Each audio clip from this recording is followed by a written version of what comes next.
అదొక మారుమూల ఉన్న ఒక చిన్న గ్రామం.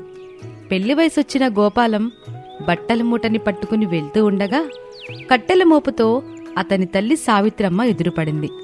గోపాలం చేతిలో ఉన్న మూటని చూసి ఆశ్చర్యంగా నెత్తిని ఉన్న కట్టెల మోపుని వదిలిపెట్టింది. నేననుకుంటానే ఉన్నాను బాబూ, నేను కట్టెల కోసం అలా అడవికెళ్ళగానే నువ్వు ఇట్ట నీ బట్టలు మూటగట్టుకుని జమీందారు గణపతి దగ్గరికి బయలుదేరతావని. జమీందారు గారు, మన ఊర్లో చేస్తున్న మంచి పనులు నాకు బాగా నచ్చుతున్నాయమ్మా. నాకేమాత్రం నీతో కలిసి పాకలో ఉండాలని లేదమ్మా. నేను జమీందారు గారి దగ్గరికి వెళ్ళిపోతాను అని గోపాలం చెప్పగానే సావిత్రమ్మకి బాధేసింది. సావిత్రమ్మ కన్నీళ్లు పెట్టుకుంటూ, కని పెంచిని తల్లి కంటే కరుణ, జాలి, దయతో మంచి పని చేస్తున్నా ఆ జమీందారు గారు నీకెక్కువయ్యారా బాబూ? అమ్మా, నన్ను కనిపించినందుకు నీకెలాంటి కష్టం రాకుండా నేను చూసుకుంటాను. ఇప్పుడు నేను జమీందారు గారి దగ్గరికి వెళ్ళి ఆయన దగ్గరుంటూ ఆయనతోనే తిరుగుతూ నమ్మకంగా పనిచేస్తూ ఆయన చేస్తున్న మంచి మంచి పనుల గురించి తెలుసుకుంటానమ్మా. ఆ తర్వాత వచ్చి నిన్ను నాతో పాటు తీసుకెళ్ళిపోతాను. నన్ను నమ్మమ్మా. కొడుకుని నమ్మకుండా ఏ తల్లుంటది బాబు, నేను నమ్ముతున్నానులే. సరే అమ్మా, ఇక నేను వెళ్ళనా మరి? వెళ్ళనా అని కాదు బాబు అడిగేది, చెప్పేది. వెళ్ళొత్తానని చెప్పాలి. అమ్మా, తిరిగొచ్చి నిన్ను తీసుకెళ్తాను, సరేనా? సరే బాబూ, జాగ్రత్తగా ఉండు అని అతి కష్టం మీద కొడుకు గోపాలాన్ని పంపించింది. అది జమీందారు గారి ఇల్లు. ఎరా చెంచులయ్యా, తీసుకున్న అప్పుకి వడ్డీ కట్టమని అడుగుతుంటే నోరు పెద్ద చేస్తున్నావేంటి? ఏంటి సంగతి? అయ్యా, పెద్దలని మంచి మనసున్నాళ్ళని మిమ్మల్ని నమ్మి డబ్బు చేయి బదులుగా అడిగి తీసుకున్నాను బాబుగారు. అంతే తప్ప అప్పని వడ్డీ కట్టాలని మీరప్పుడు చెప్పలేదు కదా బాబు. ఇప్పుడేమో ఇట్ట వడ్డీ కట్టమని ఏదెత్తున్నారు, ఇబ్బంది పడుతున్నారు. ఇది మీలాంటి గొప్ప మనసున్నాళ్ళు చేయాల్సిన పని కాదు బాబు. ఇలా చూడు చెంచలయ్యా, చేయబదులని నేనప్పుడు చెప్పలేదు. అప్పని వడ్డీకి తీసుకున్నావని నేననుకున్నాను. ఇప్పుడు నీకు 2 అవకాశాలున్నాయి చెంచలయ్యా. 1, తీసుకున్న అప్పు దానికైన వడ్డీ మొత్తం కట్టి ఇక్కడి నుంచి ప్రాణాలతో వెళ్ళటం. ఇక 2వ అవకాశం, అప్పుకి వడ్డీకి నీ ఇంటిని ఇచ్చేసి నా గురించిన నిజాన్ని ఎవ్వరికీ చెప్పకుండా ప్రాణాలతో వలస వెళ్ళిపోవటం. ఈ రెండింటిలో నువ్వు ఏది కోరుకుంటే అది. ఏమంటావు? అని చెప్పగానే చెంచులయ్యకి దుఃఖం తన్నుకొస్తుంది. ఏడుస్తూ, అయ్యా, ఎంతకాలం నన్ను నా కుటుంబాన్ని తల్లి తన కడుపులో పెట్టుకొని చూసుకున్నట్టు వర్షానికి తడిసి ఎండకెండి చలికి వణుకుతూ మమ్మల్ని కాపాడుకుంటూ వచ్చిన ఆ ఇంటిని మీకు రాసిస్తున్నాను బాబు. మీ గురించి నిజాన్ని ఎవరికీ చెప్పకుండా వలసెళ్ళిపోతాను బాబు అని ఎంతో బాధగా చెబుతాడు. గణపతయ్య ఆలస్యం చేయకుండా ఇంటిని రాయించుకొని చెంచులయ్యని అక్కడి నుంచి పంపించేస్తాడు. బాధగా ఏడుస్తూ తన ఇంటి వైపు వెళ్తున్న చెంచులయ్యకి దారి మధ్యలో గోపాలం కలిశాడు. అయ్యా, ఇక్కడ జమీందారు గణపతయ్య గారి ఇల్లు ఎక్కడో చెప్పి పుణ్యం కట్టుకోండి. ఆ ఇంటి గురించి మాట్లాడినా, ఆ ఇంటికెళ్ళినా, ఆ దుర్మార్గుడి పేరు పిలిచినా వచ్చేది పుణ్యం కాదు బాబు. పాపం తగులుతుంది. చూస్తుంటే తెలివైన వాళ్ళ ఉన్నావు. జమీందారు గణపతయ్య దగ్గర అప్పెందు తీసుకున్నావు? ఎంత తీసుకున్నావు?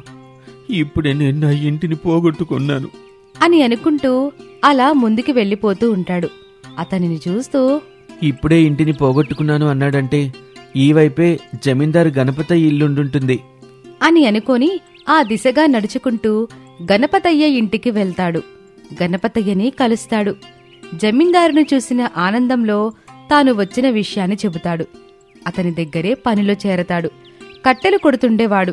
కావడితో నీళ్లు తీసుకొచ్చేవాడు. అలా రోజులు గడుస్తూ ఉంటాయి. కొంచెం కొంచెంగా జమీందారు గణపతయ్య నిజస్వరూపం బయటపడడం మొదలవుతుంది. అది చూసి గోపాలం ఆశ్చర్యపోయేవాడు. తనలో తాను ఇలా అనుకుంటాడు, అయితే ఈ జమీందారు గారు నేను అనుకున్నంత మంచోడు కాదనమాట. దూరపు కొండలు నూనె పన్నట్టు ఎక్కడో ఊర్లో ఉన్నప్పుడు చూస్తే జమీందారు గణపతయ్యని చూస్తే దేవుడు అనిపించాడు. అందుకే దగ్గరికి వచ్చాను. ఇప్పుడు ఇంత దగ్గరగా చూస్తుంటే దెయ్యంలా అనిపిస్తున్నాడు. మనసు చంపుకొని ఇక్కడ ఉండలేను. మా అమ్మ కోసం వెళ్ళిపోతాను అని గట్టి నిర్ణయమే తీసుకున్నాడు. ఒక రోజున పడమటి దిక్కున్న అడవిలో సావిత్రమ్మ కట్టెలు కొడుతూ ఉండగా అదే అడవిలో పాక వేసుకుని దుంపలు తింటూ జీవిస్తున్న సుందరమ్మ అనే ఒక పెద్ద ఆవిడ కనిపించింది. చేతిలోని గొడ్డలి పట్టుకొని సుందరమ్మ దగ్గరకొచ్చింది. ఎవరు తల్లి నువ్వు? నా దగ్గరికెందుకొచ్చావు? పెద్దవా, నా పేరు సావిత్రమ్మ. నేను ఈ పక్కనే ఉన్న మందారపల్లి గ్రామంలో ఉంటాను. ఎంతకి నువ్వెవరు? భయంకరమైన అడవిలో చిన్నపాటి పాకేసుకునుంటున్నావు. కొడుకులు కూతుళ్ళు ఎవరు లేరా?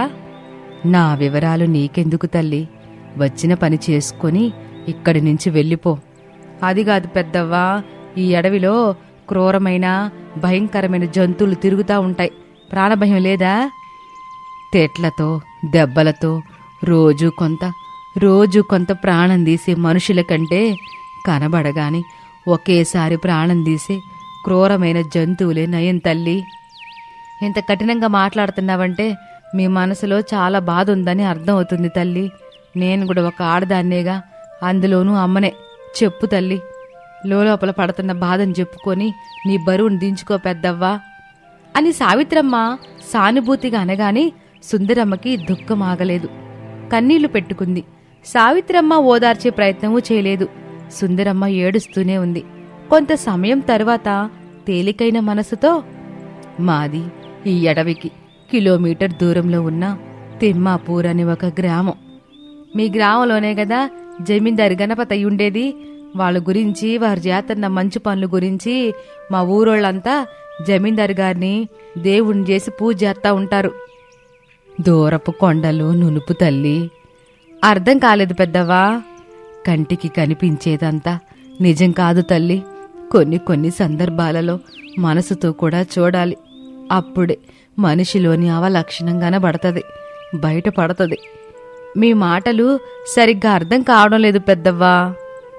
జమీందారు గణపతయ్య చేస్తున్న మంచి పనేమిటో ఎప్పుడైనా ఎవరైనా గమనించారా? లేదు పెద్దవ్వా. చూడు బిడ్డ, నేను చెప్పేది మీ ఊరంతా అనుకున్నట్టు జమీందారు గణపతయ్య అంత మంచివాడు కాదు. మంచివాడిలాగా మనసన్నవాడిలా నటిస్తుంటాడు. ఆ నటన వెనక నయవంచనుంటుంది. అదే వడ్డీ వ్యాపారం. దేవుడే కదా అని నమ్మి నా కొడుకు కోడలు పొలం పనుల కోసం కొంత డబ్బు అప్పు తీసుకున్నారు. సరైన సమయానికి కట్టలేదని ఎంతగా చిత్రహింసలు పెట్టాడో నా నోటితో నేను చెప్పలేను తల్లి అని సుందరమ్మ జమీందారు గణపతయ్య గురించి అంత దారుణంగా చెబుతూ ఉంటే తనని ఆదర్శంగా తీసుకుని జీవిస్తానని వెళ్లిన కొడుకు గోపాలం గుర్తుకొచ్చాడు. సావిత్రమ్మకి కన్నీలాగలేదు. బాబు గోపాలం అంటూ ఏడుస్తూనే ఉంటుంది. సుందరమ్మకి విషయం మొత్తం అర్థమవుతుంది. బాధగా ఇలా అంటుంది, ఊరుకో తల్లి, ఊరుకో. గోపాలం తెలివైనవాడు. నిజాన్ని గ్రహించి ఏది మంచో ఏది చెడో తెలుసుకుంటాడు. తిరిగి మళ్ళీ నీ దగ్గరికే వస్తాడు. నేను చెబుతున్నాను కదా, ఏడవకో అని ఓదార్పుగా సుందరమ్మ చెప్పగానే సావిత్రమ్మ మనసు కుదుటపడినట్టయింది. సుందరమ్మ చెప్పినట్టు గోపాలమేమీ అమాయకుడు కాదు.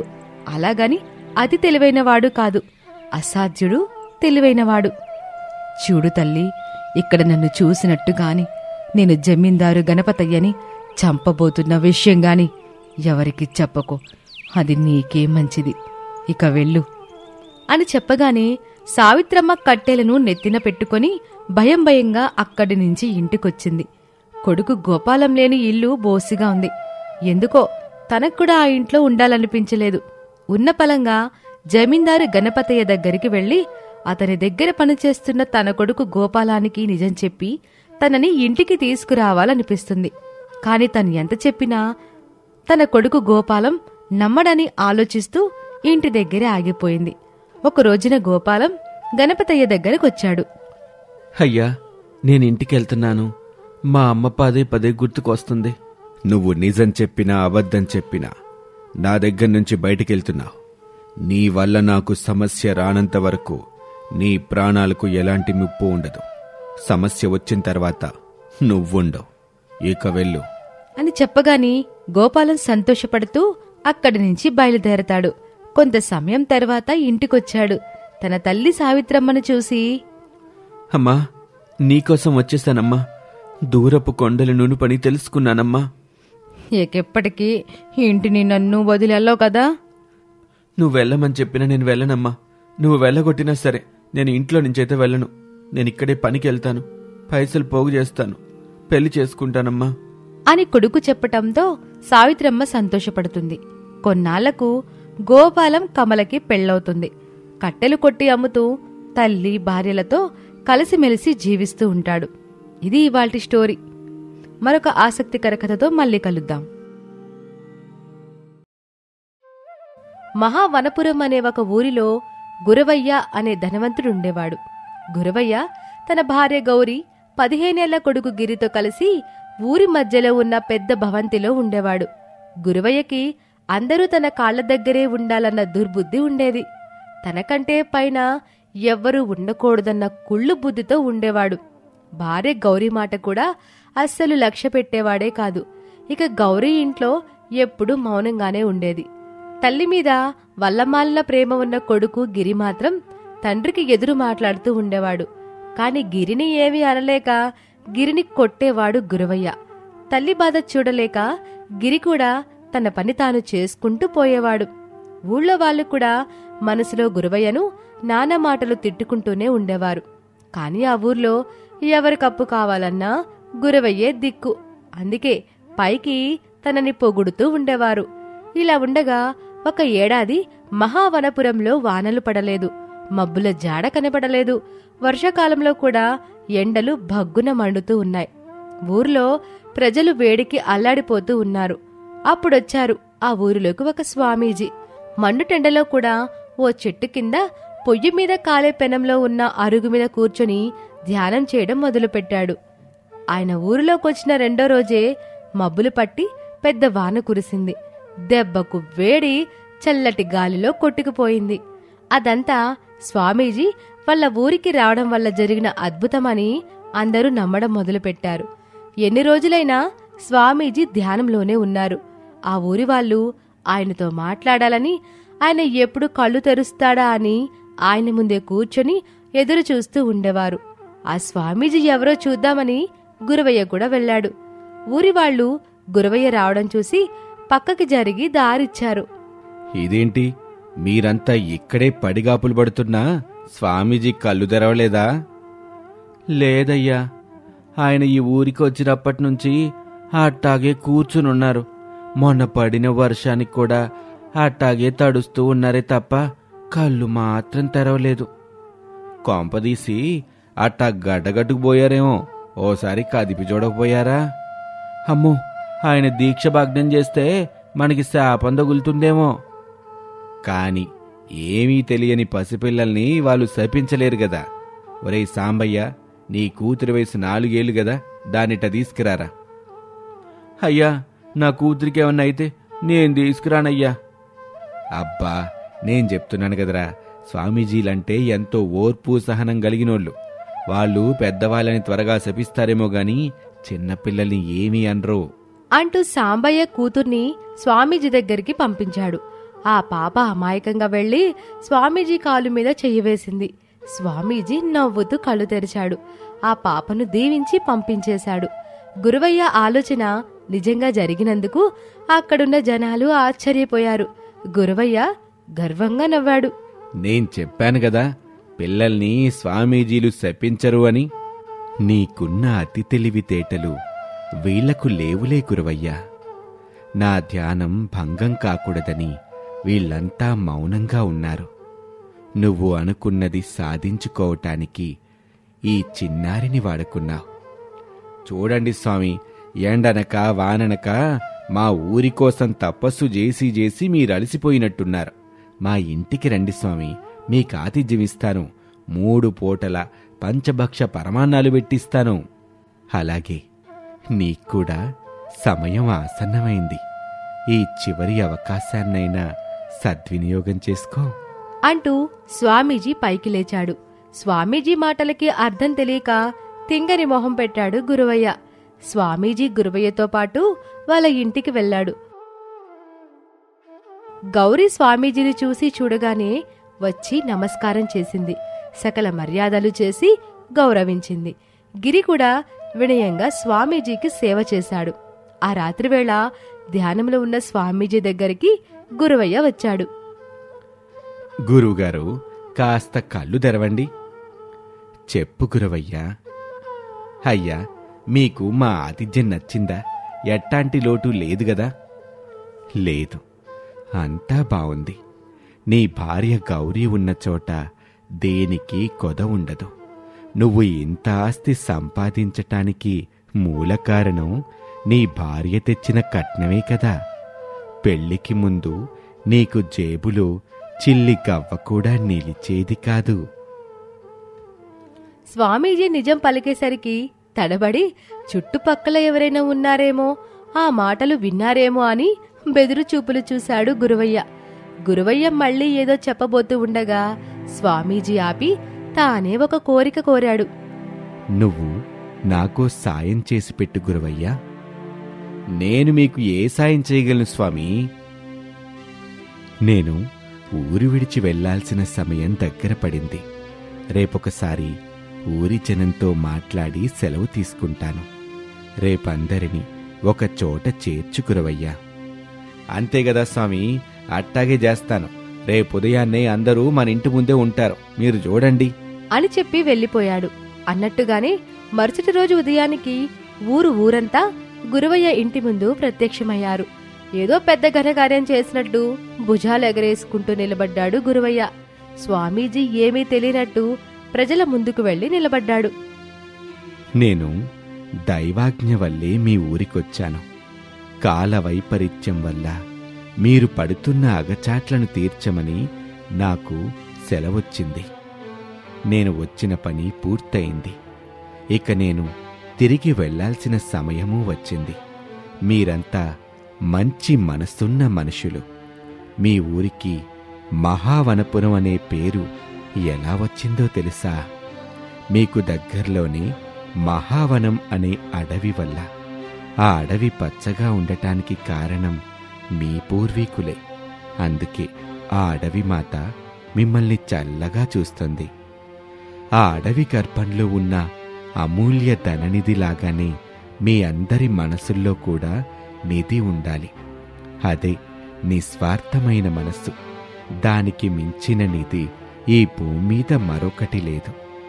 మీకు ఏ కష్టం వచ్చినా మనస్ఫూర్తిగా ఆ అడవి మాతను పిలిస్తే తప్పక మీకు ఉపశమనం లభిస్తుంది. దీర్ఘాయుష్మాన్ భవ అని స్వామీజీ అందరినీ దీవించి వెనుదిరిగాడు. గురవయ్య గుట్లప్పకించి విగ్రహంలా ఉండిపోయాడు. చెప్పాను కదా గురవయ్య, నీ సమయం ఆసన్నమైందని. నిజమేనా స్వామి? అడవిలో నిదుందన్న మాట కట్టుకథ కాదా?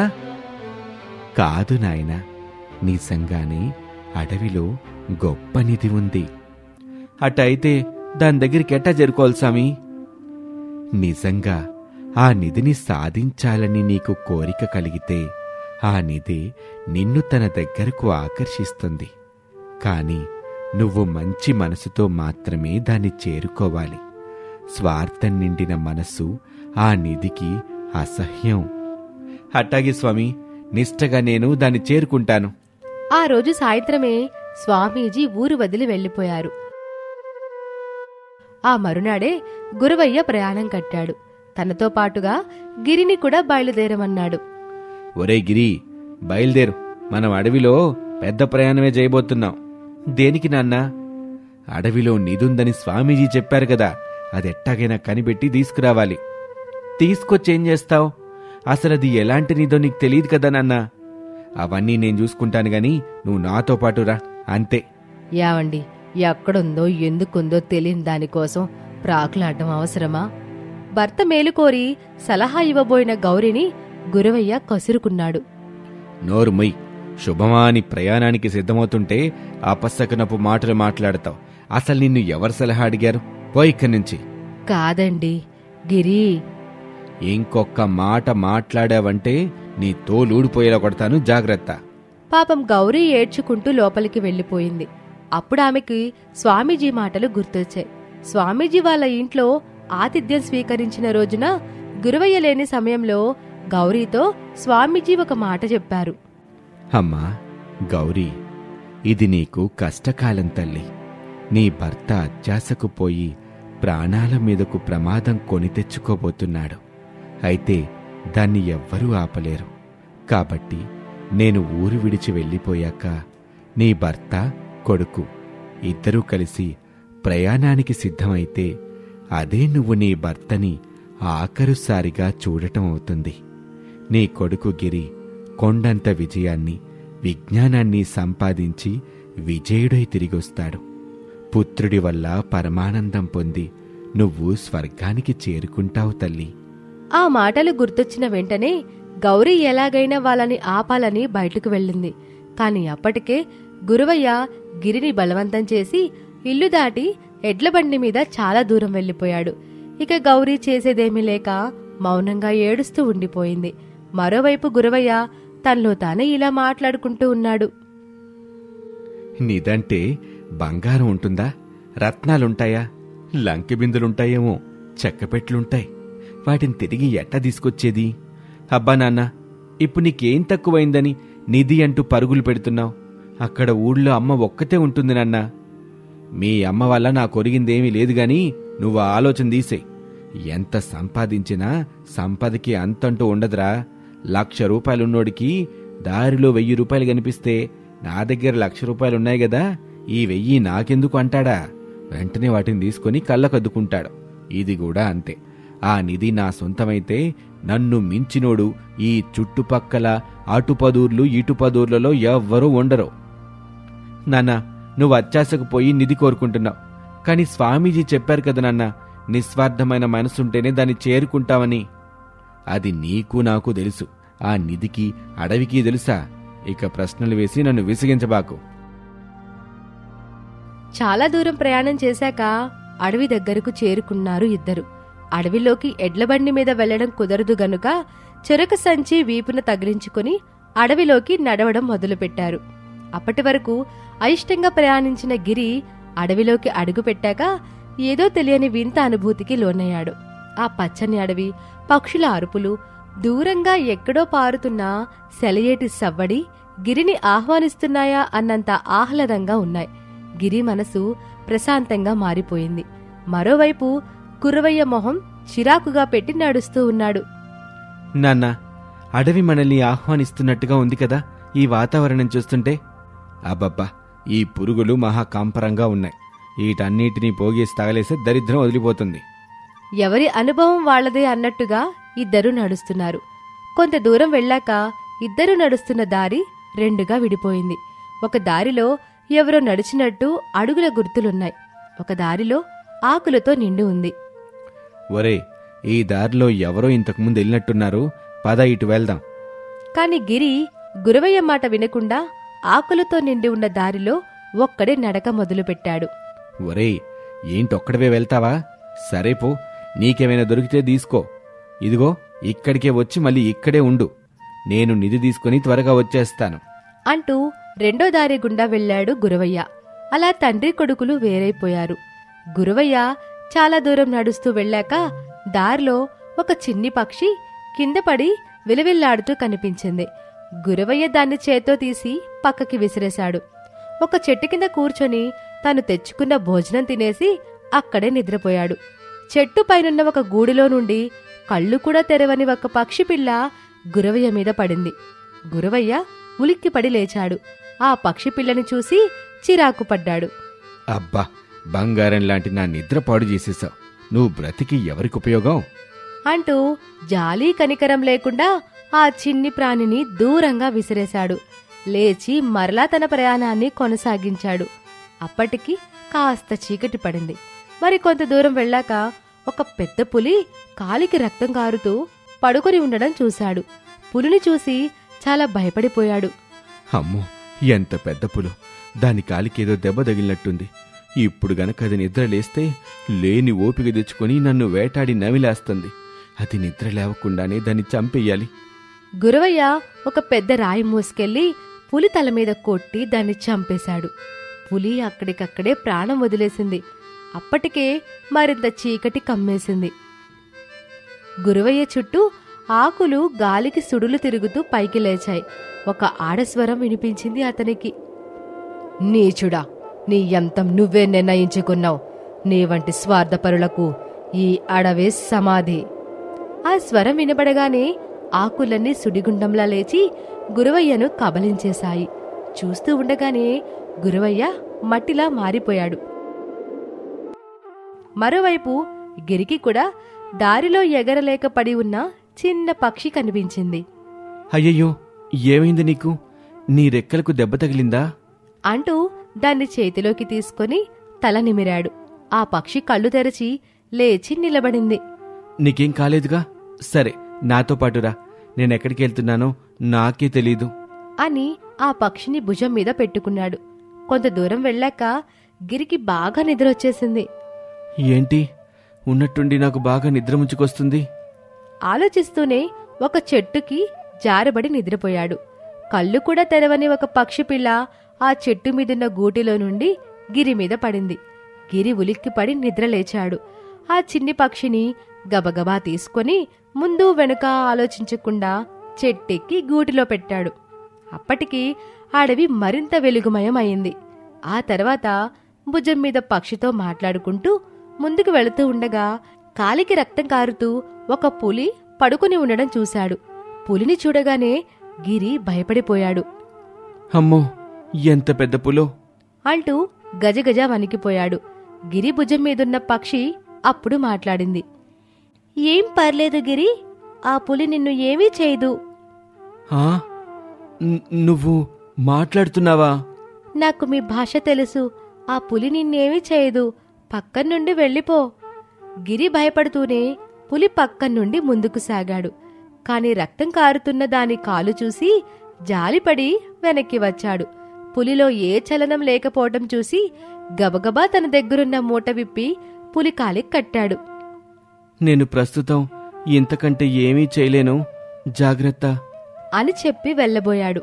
అప్పటికీ అడవి మరింత ప్రకాశవంతంగా మారింది. పిల్లగాలులు ఆకులతో పైకి లేచాయి. ఉన్నట్టుండి గిరికి ఒక ఆడస్వరం వినబడింది. గిరిపుత్ర, స్వాగతం. నీ ఉపకార గుణంతో నిధి మార్గానికి అర్హత సాధించావు. ఇక నీవు నిశ్చయంగా నిధిని చేరుకోవచ్చు. ఎవరిది? ఎవరు మాట్లాడుతున్నారు? గిరి, నీతో మాట్లాడింది అడవి దేవత. అలాగా? అడవి దేవత, నాకు ఏ నిధి అవసరం లేదు.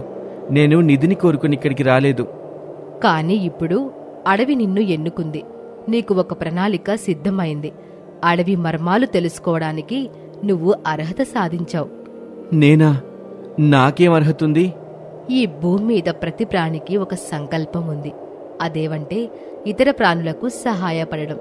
నీవు సహాయం చేయపోయినా పర్వాలేదు, కాని హాని మాత్రం తలపెట్టకూడదు. నీ భుజం మీదున్న చిన్ని పక్షికి నీవు సహాయం చేసి నీతో కూడా తెచ్చావు. సాధారణంగా మనుషులు తాము చేయగల సహాయానికి ఆ పక్షి ప్రతీక. అది ప్రతి జీవి యొక్క కనీస ధర్మం. నీవు చెట్టు కింద నిద్రపోయినప్పుడు నీ మీద పడిన చిన్న పక్షి ఉంది చూశావు, అది నీకు కష్టమనిపించే సహాయానికి ప్రతీక. ఈ విషయంలో అందరూ నీలా ప్రతిస్పందించరు. అది తమ వల్ల కలిగినది కాదు కాబట్టి సహాయం చేయకున్నా సమస్య లేదని వెళ్ళిపోతూ ఉంటారు. కాని నువ్వు అది కూడా ఎంతో సులభంగా జయించావు. ఇక మూడవది అసాధ్యమైన సహాయం. నీకు హాని ఉందని తెలిసి కూడా పులికాలికి ఉన్న గాయాన్ని నీకు చేతనైనంతవరకు బాగుచేశావు. శత్రువుకి కూడా సహాయం చేయగల గుణము ఒకరు నేర్పితే నేర్చుకునేది కాదు. నీ నిస్వార్థమైన మనసు అడవి కళ్ళకు కనబడింది. కావున నీవు అడవిచే ఎన్నుకోబడ్డావు. అడవి భూగర్భంలో ఉన్న ఆ నిధి ధనం కాదు, ఒక పవిత్రమైన రత్నపు రాయి. ఆ రాయిని తాకిన వారికి 1000 ఏళ్ల ఆయుష్, ఆరోగ్యము లభిస్తుంది. ఆ వరము పొందుకొని ఎక్కడైతే ప్రజలకు ప్రకృతి ఆవశ్యకత ఉంటుందో అక్కడికి వెళ్లి వారి సమస్యలను తీర్చవలను. అంతకంటే ముందు ఈ లోక వైభోగాల మీద నుండి దృష్టి మరల్చుకోవడానికి నువ్వు 1000 దినములు ధ్యానం చేయవలసి ఉంటుంది. నీ తల్లిని గూర్చిన చింత నీకొద్దు, ఆమె బాధ్యత నాది. గిరి సవినయంగా నమస్కరించి ధ్యానాన్ని మొదలుపెట్టాడు. అడవి ఒడిలో 1000 రోజుల ధ్యానం చేసి రత్తపు రాయిని ముట్టుకొని వరం సాధించాడు. ఆ తర్వాత ప్రజలకు ప్రకృతి అవసరం ఉందని తెలిసిన చోటికి వెళ్లి అక్కడ ధ్యానం చేసి సమస్యలకు పరిష్కారం చేస్తూ మంచి పేరు ప్రఖ్యాతి పొందాడు. ఇది ఇవాల్టి స్టోరీ అత్యాస నిధివేట.